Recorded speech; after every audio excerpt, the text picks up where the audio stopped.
परम पिता परमात्मा ने स्वयं ही आकर के अपने बच्चों को यथार्थ ज्ञान देना पड़ता है।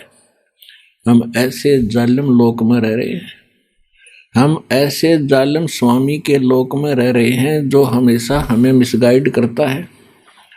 हमें दुख के अतिरिक्त वो कुछ नहीं दे सकता और हम उसको अपना मालिक मानकर अभी तक उसी की पूजा और उसी के पुत्रों को भगवान मान के आश्रित रहे, जिस कारण से हमने असंख्य जन्म हो गए यहाँ पर जन्म और मृत्यु के कष्ट को उठाते हुए। तो परमात्मा ने आके हमें ज्ञान दिया है कि जिस लोक में आप रह रहे हो ये लोक आपका नहीं है, ये घर आपका नहीं है, यह संपत्ति आपकी नहीं है। यह भूल भारी लगी है आपको क्योंकि आपको सत्संग नहीं मिला। उसके विषय बताते हैं कि जब काया तेरी है नहीं या माया कहाँ से हो। जब आपका शरीर आपका नहीं है तो इस माया को चपटा बैठा, बैंक बैलेंस बनाने लग रहा, बड़ी बड़ी कोठी बना कर प्रसन्न हो रहा, कल मृत्यु हो जाएगी, परसों कुत्ता बनकर उसको ठीक है चारों तरफ घूम रहा होगा, कोई अंदर ना जान दे आपने। तो परमात्मा याद दिलाते हैं, भोली आत्मा आज तक तो चलो आपको पता नहीं था, इसका कोई अल्टरनेट नहीं था, अब तो अल्टरनेट पता लग गया कि एक ऐसा स्थान है जहां हम पहले रहा करते थे।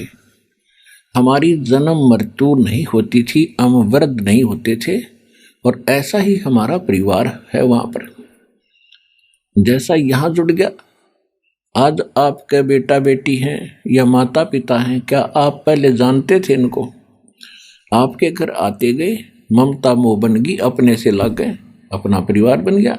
लेकिन ये तो अपना है नहीं, कल मृत्यु हो जा पूरा परिवार नाश हो जाए 1 मिनट में। ये पीछे केदारनाथ के ऊपर कैसा जुल्म हो गया था, एक के घर के 4-4 सदस्य मर गए, पूरा पूरा परिवार नष्ट हो गया। तो ये अपना है नहीं। लेकिन जब तक आप यहाँ हैं ये ऐसा समझो कि हम एक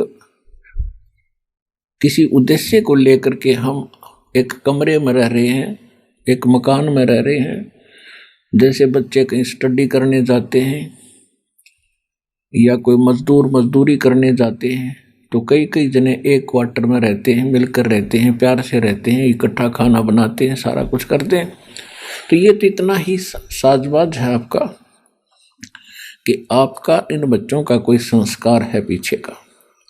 और वो किस्मत वाले बच्चे हैं जिनका पूरा परिवार मालिक से जुड़ जाएगा।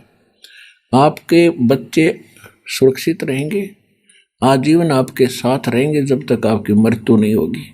और मृत्यु के उपरांत फिर सारे के सारे सतलोक चले जाएंगे। ऐसे ही धीरे धीरे वहाँ आपका परिवार बन जाएगा। और अब वो सुख तो यहाँ कोई उदाहरण भी नहीं है जो वहाँ के सुख को यहाँ वर्णन कर दे। तो वहाँ सुख है और जो आपको वहाँ पर आनंद होगा जिस प्रकार आप वहाँ रहोगे।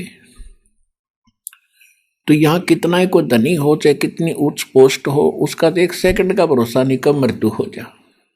तो पहले तो ये बात आपके दिल में इस सत्संग के माध्यम से जचाई जाती है, विश्वास दिलाया जाता है कि ये लोक आपका नहीं है, यहाँ आपका स्थायी स्थान नहीं है। और ये आपको भी आसानी से पता हो जाएगा ये ज्ञान सुनते। पहले तो वैसे ऊपर ले मनते हैं, हाँ भाई एक दिन सब ने मरना है, हमने मरना है।